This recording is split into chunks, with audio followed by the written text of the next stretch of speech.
1947 में जब बरे सगीर का बंटवारा हुआ तो मुस्लिम अक्सरियती इलाके पाकिस्तान और हिंदू अक्सरियती इलाके भारत बना दिए गए। पाकिस्तान और भारत के दरमियान फंसा कश्मीर उस वक्त एक मुस्लिम अक्सरियत वाली रियासत थी, मगर इस पर हुक्मरानी थी एक हिंदू महाराजा हरि सिंह की। तक़सीम हिंद के 2 माह बाद तक महाराजा हरि सिंह कश्मीर को खुद मुख्तार रियासत बनाए रखने में कामयाब रहे। इसके लिए उन्होंने पाकिस्तान और भारत को एक ऐसा मुआहिदा पेश किया जिसके तहत आपस में बातचीत का सिलसिला जारी रह सके। सूरत हाल उस वक्त तेजी से तब्दील हुई जब पश्तून कबाइल कश्मीर में दाखिल हो गए।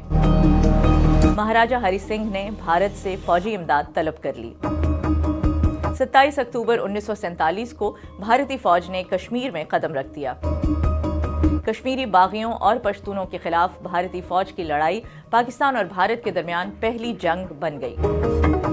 जंग के दौरान भारत के पहले वजीर आजम जवाहरलाल नेहरू ने वादा किया कि वो कश्मीरियों की राय जानने के लिए रेफरेंडम करवाएंगे।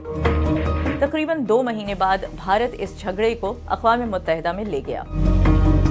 13 अगस्त 1948 को अक़वाम मुत्तहिदा में एक करारदाद मंजूर की गई जिसमें पाकिस्तान और भारत से कहा गया कि वो अपनी अपनी फौजें वापस बुलाएं ताकि रेफरेंडम करवाया जा सके। लेकिन ना तो दोनों मुल्कों की फौजें वापस बुलाई गईं, ना ही कभी रेफरेंडम हो सका।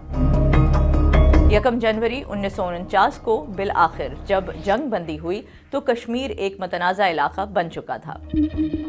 जंग बंदी के लिए जमीन पर जो लकीर खींची गई उसने कश्मीर को 2 हिस्सों में तकसीम कर दिया।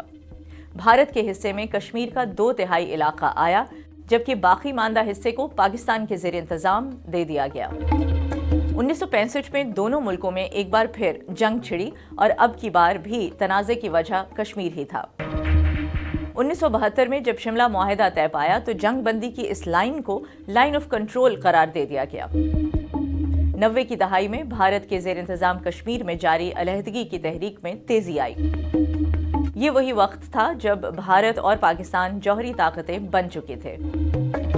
अप्रैल 1999 में पाकिस्तानी फौज ने जम्मू कश्मीर से मुल्हिका कारगिल के इलाके में भारतीय फौजी चौकियों पर कब्जा कर लिया। भारत ने फिजाई और ज़मीनी हमलों से अपनी चौकियों पर कब्जा छुड़ाने की कोशिश तो की, लेकिन ये झड़पें कारगिल की लड़ाई में तब्दील हो गईं।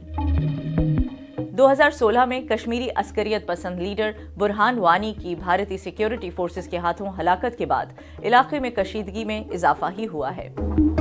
भारत के ज़ेर इंतज़ाम जम्मू और कश्मीर में आज भी 60% से ज़्यादा आबादी मुसलमान है।